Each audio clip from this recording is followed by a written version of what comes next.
This conference will now be recorded. Welcome everyone to the Leadership Roundtable. Hard to believe it's already July. Hope everyone is enjoying the heat. I am not. So, as everybody knows, the founder of BNI is Dr. Ivan Meisner, and our CEO, especially for BNI Global, is Graham Weimiller.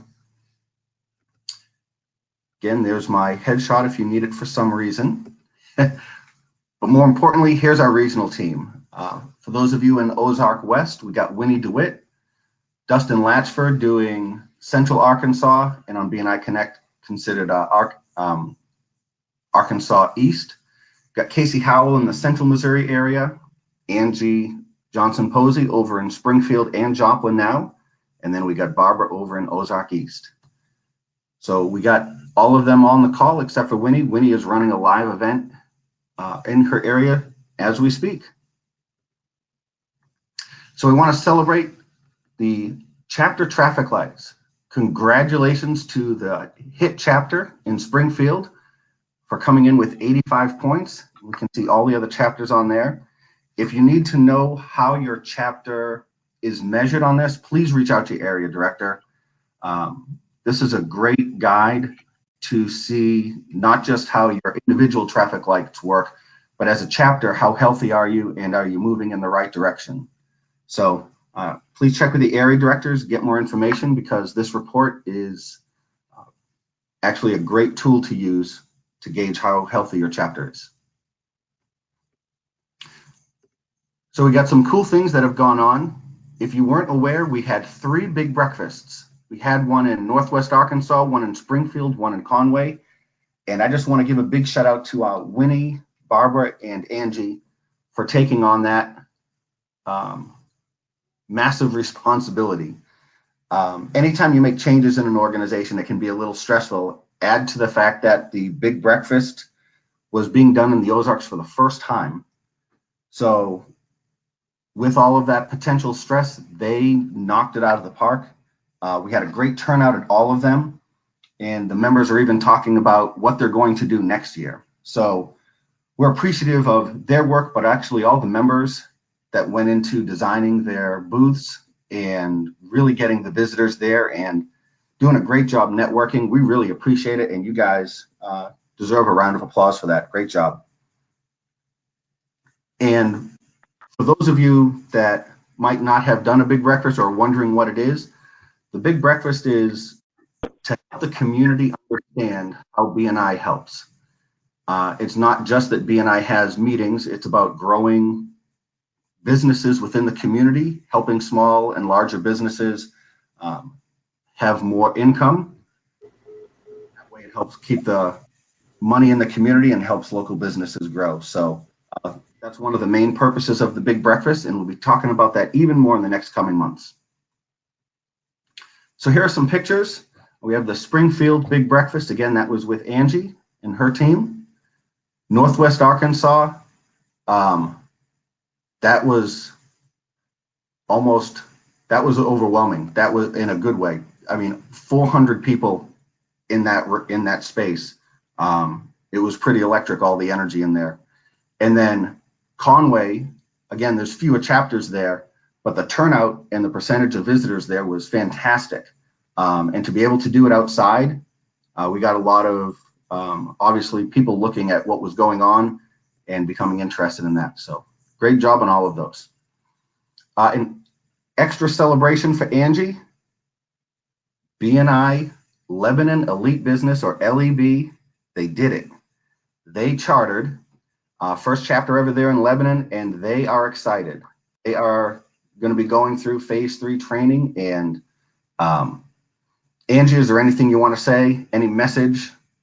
I see a couple of them on the line. So just congratulations on great work. Breaking into a new area is not always easy, and they did a really great job of working with the community to get something brand new established in Lebanon. So great job, team.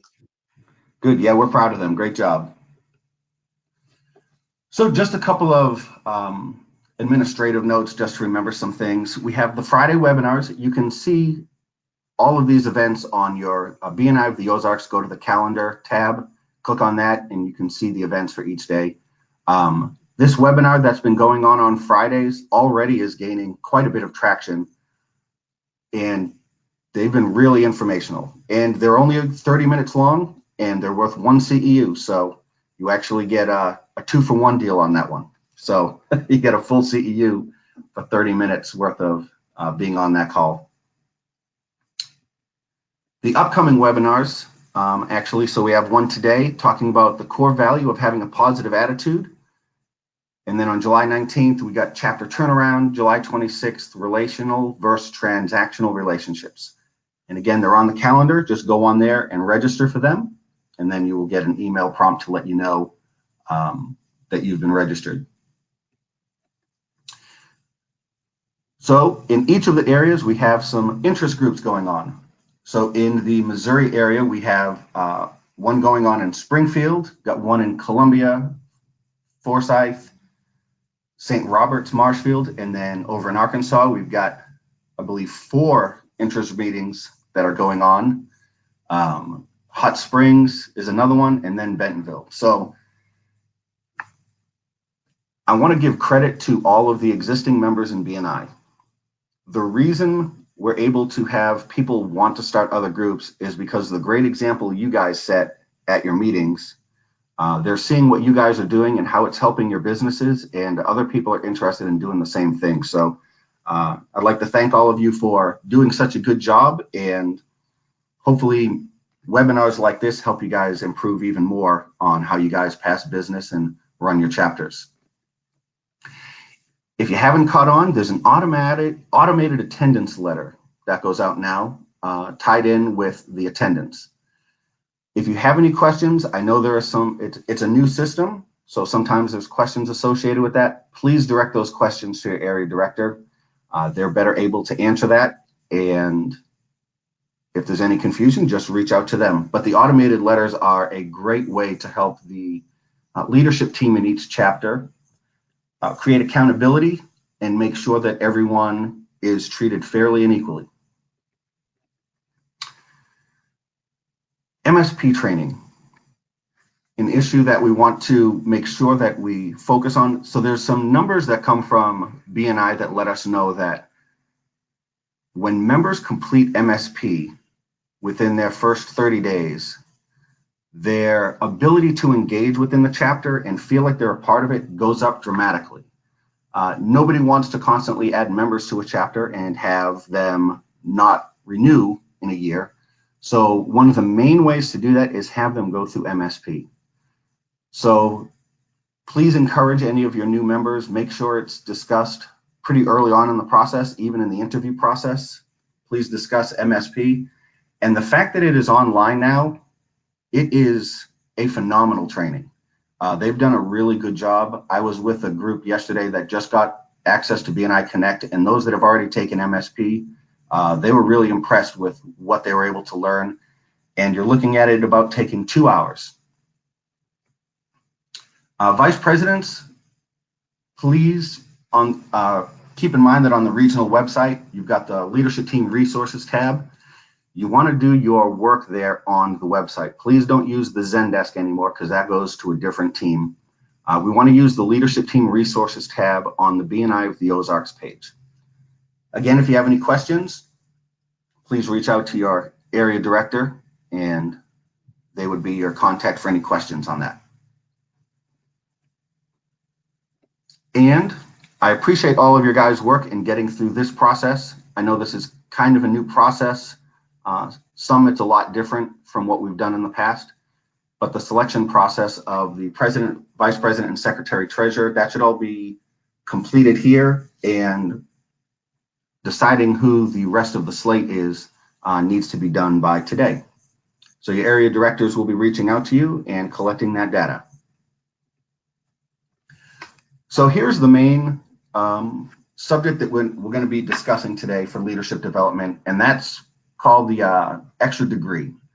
I don't know if any of you have read that information before, but we're going to go over it and see how it applies to our individual chapters.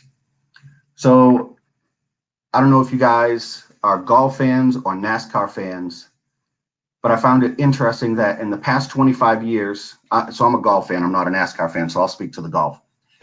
In the past 25 years, the average win of all the major tournaments is less than 3 strokes. I believe the average win in NASCAR, actually that's not NASCAR, that's Indy. So that's how much I know about racing. The average win is less than 2 seconds. And yet, if you follow either of these sports, that doesn't sound like it's a big difference, but the payout is remarkably different. So you can go from winning a golf tournament to winning 1.1 to 1.2 million, and second place is half of that. So literally winning a golf tournament by 1 stroke or winning a racing event by 1/10 of a second makes a huge difference. And so that is basically what we call the 1 degree difference. So we're going to discuss, it's kind of like boiling water.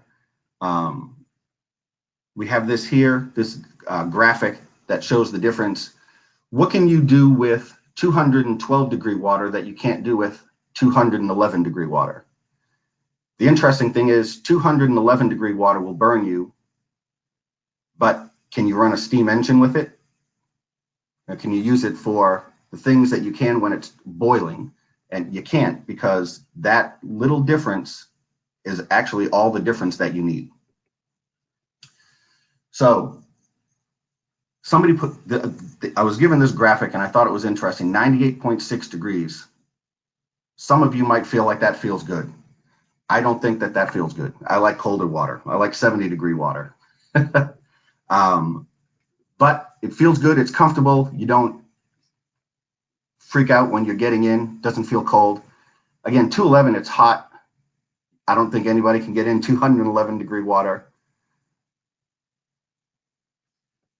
The key is, with that 1 degree of difference, you get better results. So here are just a couple of examples here. And this applies to businesses. So for example, attitude. We've all been in businesses where 98.6 degrees would represent things are going well, people take credit for it. When things are going wrong, it's somebody else's fault. At 211, so you've made a dramatic difference. You got more of an attitude of people are optimistic, but they're still frustrated with challenges. When you make that 1 degree difference, it's getting people to be optimistic, where understanding that everything happens for a reason, and that if something does go wrong, well, it's an opportunity, not a negative experience. So I want Angie to speak a little bit about this. I know Angie has run a business before, and she's been an area director for a while.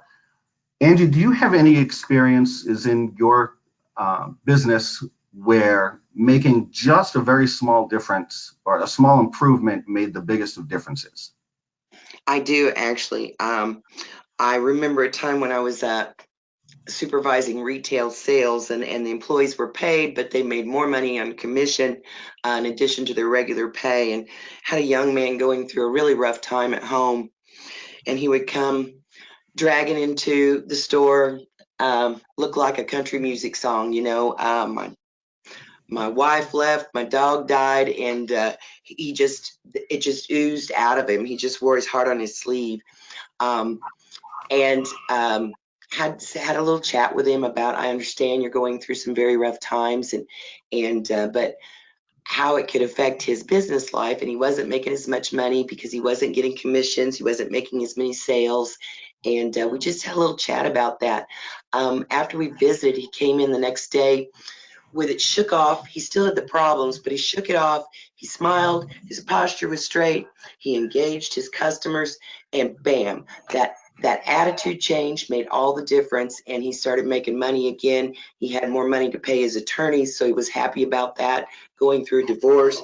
And even though his life was not in great shape, the attitude adjustment made all the difference to his sales and the amount of money he was able to make. It also helped him with his attitude towards the divorce itself, to be just, something to more get through and let's get this done, rather than something that's devastating my entire life. So that would be my example.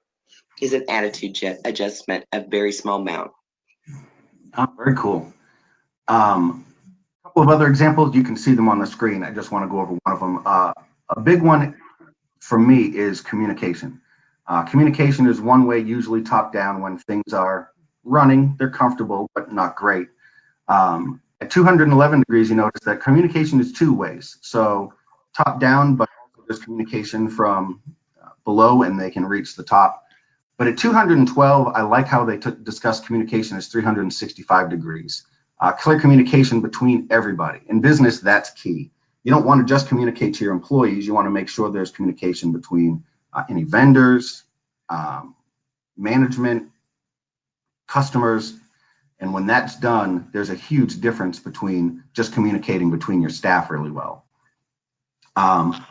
Recently sold my company. I had a water restoration company. So I know a small thing for me was, well, the company was running well and we had a lot of good clients. And as most businesses know, you want Google reviews because that helps dramatically as when people search for you. So we were doing really well on having people willing to give us Google reviews. We had the happy clients and they started leaving them. We made the two small changes. We made one of my employees asking for them and giving them the opportunity to fill out a Google review while they were there. And the next degree that we made that made the biggest difference was I would make personal phone calls. After my employees told me they were done with the job, I would call and check with the customer and make sure that they were happy and then send them a link to leave a Google review. It made the biggest difference in the world for my company as to how I was ranked on Google, but more importantly, how I was perceived to my customers. So I got more cheerleaders and it really helped explode my business. So as you can see, there's several of these. Is there anyone else on the team that has a good example of something they've done for their business that might have a small change that made a big difference for them? I can speak to education. Okay. So as far as education, I know that in BNI we're like, let's do some chapter education units and things like that. The thing is I'm an educator, and if I do the bare minimum, I'm not doing justice for my students and my clients. So I do seek out and stay on top of continuing education to make me competitive with the new policies, procedures that are out there. And I sat down and talked with an insurance agent that sold health insurance in one of our chapters. And he's like, I've got to go to this training because the Medicare and the Medicaid laws are changing. And that made me respect him so much more because he stayed on top to do what he could for his clients. And that was taking it that extra degree. You know, he was reading, he was seeking out that information. And I do the same thing with my students. Teaching a health profession like CPR and first aid training, if I'm not staying on top with what the laws are saying on who has to have it, who doesn't, them changing the procedures on how they perform CPR and care for different levels of training, then I'm not doing that justice. So seeking out that information not has only kept me on the top of game for my business, but it's taught me how to be a better business person. Education doesn't always come from reading. It's always being connected with your BNI partners. I did not know the tax laws. I did not know how um, to do payroll taxes and stuff like that. And so education came a huge advantage for me in bringing my business to the next level because now I was able to do things for my employees and have it very consistent by having those referral partners. So education comes in everyday forms. It comes in speaking with your referral partners. It comes in staying on top of in your profession and what's going on. And I've joined a book club yesterday with Selena Yelasowicz that's in one of our chapters. And she's doing a book club on margins, and part of that is just actively reading, like that, taking it to that next degree, that 212, actively reading and looking for ways to increase my knowledge in my professional and my personal development. You have to work on yourself before you work on your business. So that is taking me to the next level currently. Excellent. So I know for what I've seen, we have a lot of people like on webinars like this. We have lots of people that do CEUs, and that's fantastic. That makes a big difference in their chapters. When I see members who really value their education and take it to the next level and actually share it with the other members of their chapter, just taking that 1 degree of difference, like instead of just taking the information and applying it, when they share it with others, either at the meeting or in their one-to-ones, that makes a huge difference because it helps them everyone realize the importance of CEUs. So thanks for talking about education, Barbara there. We're going to go through, Barbara did a perfect job, led us right into what we're going into next. Identifying areas where our chapters can improve, because as you know, anything we do to improve our chapter helps our businesses improve. So it's not just about doing something because BNI says we should do it. It's doing something because it's really what helps our bottom line in our business. And so we want to help create some plans to implement these changes. And for those of you that are on membership, be great for you guys to communicate amongst yourselves and with your support directors and your area directors to discuss what little changes you think we could make to improve everyone's experience in your chapter.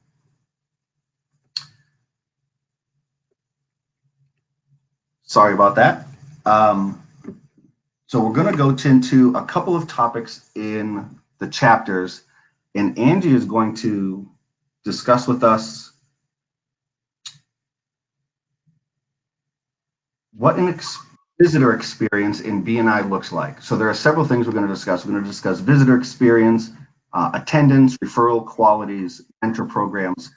So Angie, in the visitor experience, so we all know we all want visitors at our chapters. How would you describe the 98.6 degrees, the 211, and the 212, how that applies to visitors? I would say that at 98 degrees, and the average of most chapters is when you walk in the door, the visitor is most of the time they're greeted. Maybe the visitor host is not at the table. Maybe they're over to the side and they see you and they wave and they come over and they have you sign in and ask if you have business cards. And then, we're going to start in a little while. Just find a seat and we'll start in a little bit. Then throughout the meeting, maybe the president doesn't educate the visitor on how to do their sales manager moments. They're a little bit uncomfortable, but they get it done because they see our example. And then we do an investment to join, but maybe we didn't give the prices. We just tell them that, we'd love you to join our chapter, and we don't offer them an application. Ramping that up, and I'm going to go all the way over to 212. I walk through the door with a visitor host table that's set up to greet me. I'm signed in. My cards are taken right then. I'm given a packet or maybe even a gift bag of things that the chapter wants me to have, their business cards, that type of thing. I've got a package that has the application already in it. The visitor host is there waiting for me. And then they hand me off to a master connector who accompanies me throughout the room while I get my coffee, I find my spot, put my stuff down, and then he goes and introduces me to the president, because the president's got the most, that's who you want to meet. That's the big head bull in the room. Introduces me to the president. We have a great meeting. A member sitting beside me. If I look uncomfortable, they whisper a little clue to me. We have a great investment to join. We talk about all the benefits of BNI, the prices that it involves to join our chapter, that we vet people so that the visitor is comfortable that everyone in the room has been vetted. And then we have great follow-up with them. We send them a written thank you note. We reach out to them. The president calls them. The person who invited them calls them. The visitor host calls them. We invite them back for the next week. We ask them if they have questions. We'd love to answer your questions. That is the perfect scenario for me. Oh, excellent. Trying to think on the visitor experience. All of us want visitors at our chapters. If you have a lot of it's hard work to get a visitor to your chapter. You know, sometimes it's hard work to get a visitor to your chapter. I've asked people for 2 years before they said yes. And so once we get them there, we want them to have a great experience. I don't want to have somebody I've waited 2 years to see my chapter and then I have a mediocre experience, you know? I want them to have a fantastic experience. So whether they join or not, they walk away from the meeting telling everybody what a great bunch of people that is. Yep. So this isn't the exact same, but people make decisions on facts, but it's how they feel that influences how they felt about those facts. So somebody that comes to BNI might feel like, or they see the meeting and they think that that would logically be good for my business to network. But if they don't feel like they're welcome, or if they don't feel like they're going to get what they need from the group, then that's going to influence their decision to maybe not join. So just that small degree of difference of letting them know, you know, going through the part where they know what it costs, literally letting them know that you would like them to join. Something as simple as that makes a difference. I know in the past, I was in a chapter and we didn't do a good job of letting the people know that we're visiting that they could join our chapter. And when we made that more of a deal, made a big difference. So yeah, these little things make a huge difference. Thank you, Angie. Mm-hmm. Casey, we're going to talk about your favorite subject of all time, and it is name badges. I'm not even going to talk because I know you're passionate about name badges and how we think it's a small thing, but it's not. So Good morning. good morning. Yes, you are correct. And so what I want to talk about, and it is an area that I'm super passionate about, but I just want everyone to think for a moment of, as you go out through your day today, and even maybe tomorrow and the next few days, just take note when you're at the grocery store, or maybe you run to Target or Walmart, or when you go to your conference or eating in a restaurant, how many people are wearing a name badge? And it's not that they want to, right? They know their name, but they're doing it for service for others. And so at the chapter, it's part of your, your membership, ideally. And so with that being said, it does take you from 98 degrees. And I know a lot of people have their names embroidered on their shirt, which it looks phenomenal. It's great advertisement, but the BNI name tag takes it from that 98 degrees and quite honestly through 211 to that 212, because it's building that credibility and visibility that you're already a member. And so what Angie was saying, when she comes walking in with a visitor and any of your members, they already know you're a member. And so you can already provide maybe that comfort. Lots of people get nervous coming to a networking event. It's also one of those things that if people are horrible about remembering names, and as we visit so many as area directors, support directors, but even as other members, you go and visit other chapters, you see that name badge and you already know that they're a member. So it gives you that credibility and it sets you apart from the visitors that come to your chapter. But my biggest one is to help remind people of what your name is, but it also gives you that extra degree of professionalism. And so I always empower the visitor hosts team along with all members. As you're walking in, before you get out of your car, truck, if you arrive in limo, however you're arriving to your chapter meeting, is to put that name badge on, because you don't know who you're going to meet walking through the parking lot. And then when you walk in, you're already have the credibility. It already indicates that you're a member to those that are there. Empowering the visitor host team to ask members when they walk through the door takes it from that 98 to the 212. It's okay to ask the members, hey, do you have your name badge on? We've got, several visitors here today, or we don't know who's coming in, but go ahead and put it on before you walk through those doors.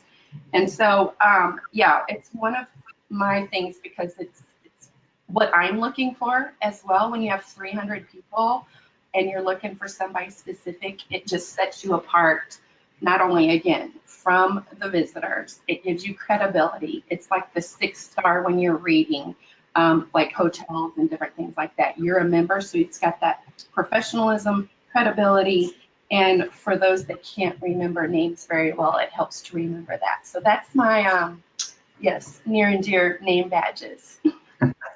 So, Casey, I'm going to put you on the spot. Okay. Because I agree with everything. How important do you think it is for the visitor host team to have name badges for the visitors? It is taking it from 98 to 212. And I'll give a prime example. We just had an event with Capital City in Jeff City this past weekend, and I had told more or less, they followed the lead for the visitor host team. I said, go ahead and print out the name badges ahead of time because they had over 60 visitors coming. For one, on bigger events, it makes the registration process quicker. So again, for members to register their guests, visitors coming ahead of time, so that your visitor host team is taking your chapter from 98 to 212 of when they walk in, oh, there's my name badge. It gives them a sense of ownership. And also it takes your chapter to another level of professionalism versus, you know, having to write it with a Sharpie and then are you going to be able to see their, or be able to read their handwriting if it's legible.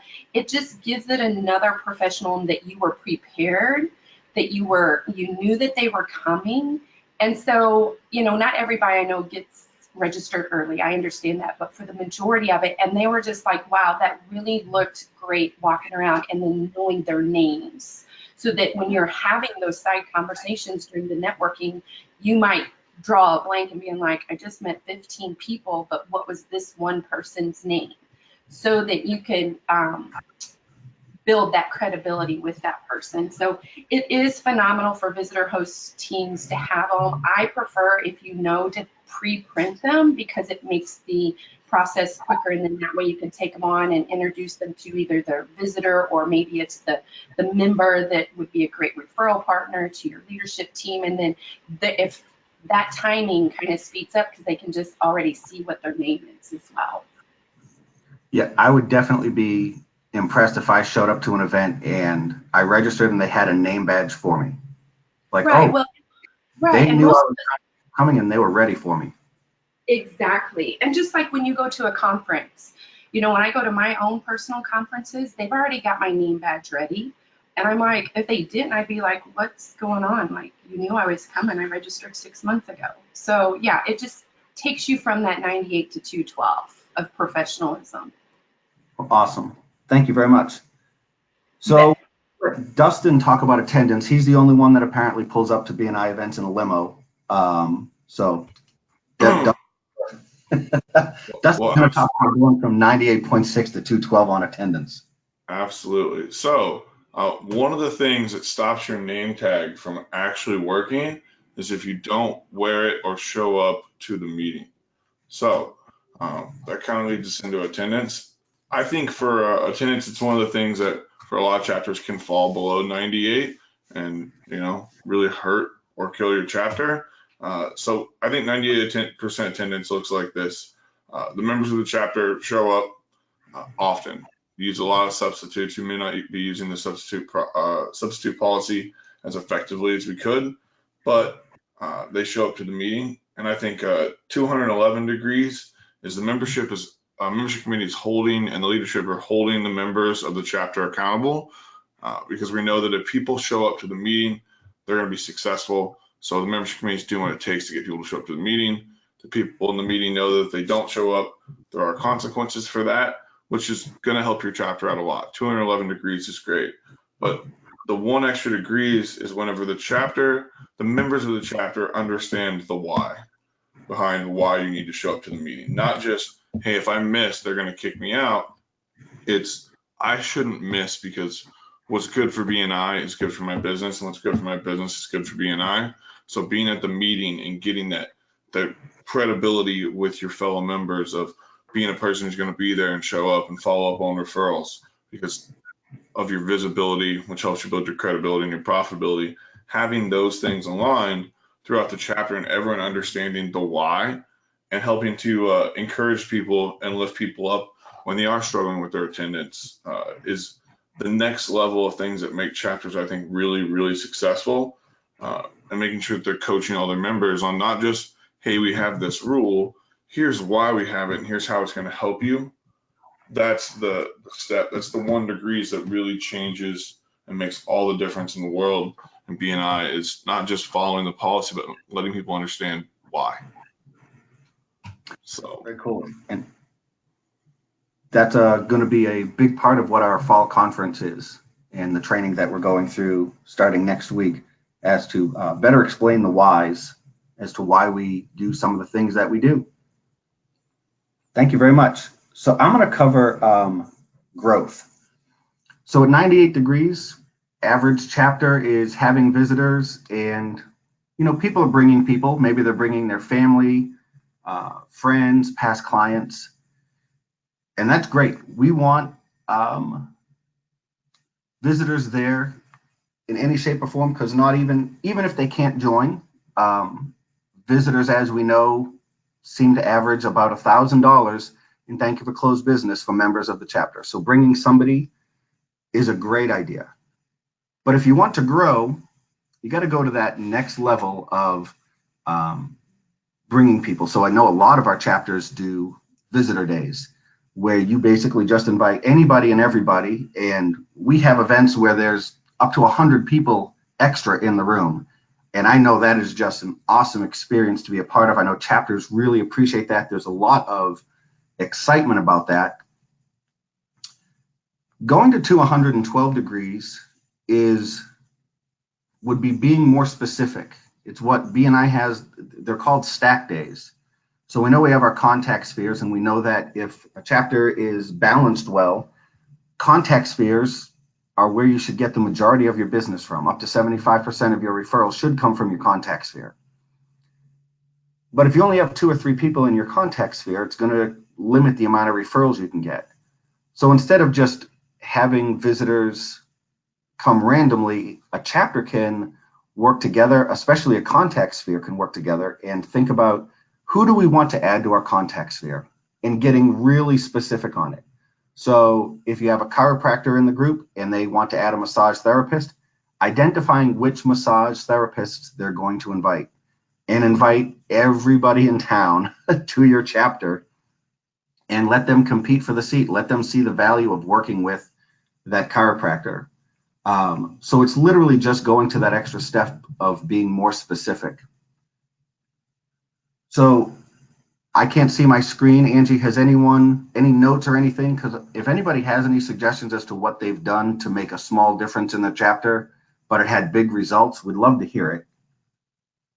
Yes, we'd also love for you to email us those things too if you don't get a mask on this webinar.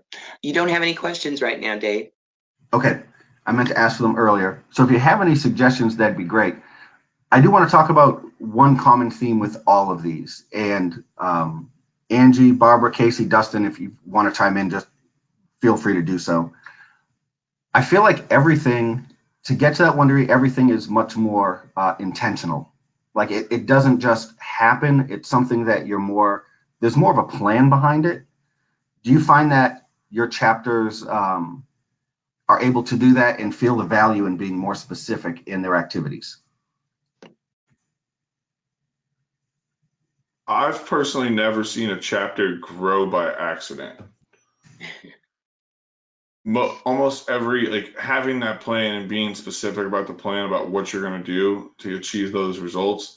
BNI is rarely one of those things where people just show up and people randomly wander into the room. But a lot of times we see chapters that stagnate because they're waiting for the person next to them to be that change or to bring that person. But if people are very specific, kind of like why we have such success with visitor days, is we're specifically asking each other and depending on each other to invite visitors, but we're all doing it at the same time. So it's less of having 4 or 5 people in your chapter who do all the inviting and everyone else waiting for them to bring visitors. So having that specific plan, I think, is it's instrumental to the success of chapters. Excellent. Absolutely. If you don't have a follow-up plan in place, how do you know what kind of experience the visitors had? If you don't invite them to make an application, how do you get a new member if we haven't invited them? I think some people walk away sometimes feeling like we didn't want them because we didn't tell them how to join. I know, I'll just be honest. I remember when I was president, I know B&I was asking us to make a few points of contact after, and they still do, a few points of contact after a visitor comes. The visitor host team reaches out to them, the presidents to reach out to them. And sometimes a chapter can have a feeling of that's too much. You know, people don't want to be hounded. And that is correct. People don't want to be hounded. I was shocked. I found out that we had 4 people in the chapter that were taking it upon themselves to write postcards or make phone calls and just tell the visitor that they appreciated having them there. And if they wanted to grab coffee or get some more information, that they would do it. And hearing the response from those visitors as to how much they appreciated that follow-up, at that time, I was shocked that people would appreciate it that much, but they do. People appreciate when you follow up with them and do it the right way. So the members weren't trying to sell their services. They were literally just trying to get to know that person better. So literally the small things that B&I asks us to do make the world of difference.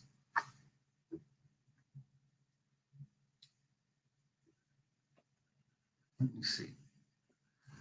So that's our conversation for today. If you have any extra comments or tips or tricks that you think would help other chapters, please share it with your area directors. You can email us or you can put comments on this forum that we're on now. In August, we're going to talk about benefits and wisdom, and we're going to be discussing with how to be successful with outgoing leadership. It is quite a transition going from past leadership to new leadership. And we're going to be doing some things this year that is going to make a major impact. It's going to take it from 211 to 212 degrees, really making a big difference in helping chapters really explode right from October 1st. And we're going to be doing some prep work before that date even gets here. So look forward to talking about that. And if you guys don't have any further comments or questions, we're going to conclude with this quote: leadership is an action, not a position. So I appreciate all of those that are leaders on the team and also in the chapters, and the fact that you guys have been taking specific action and not just viewing it as a position. I appreciate all your work. So that's it for today. I hope everyone has. Mr. Driscoll, just one moment, please. For Sure. our teams that are on the line, please be sure and let the incoming team know that we would love to have them on the call next month. It's going to be, it can make a difference to how their leadership goes. So we'd like to have both the incoming and outgoing on the call or in the live events next month. Thanks for that reminder. Yeah, we'd love to have both groups here. That'd be a great conversation. Well, enjoy your Friday and hope everyone's air conditioning is working. Have a great day. See you guys. Thank you, Dave. Thank you, attendees.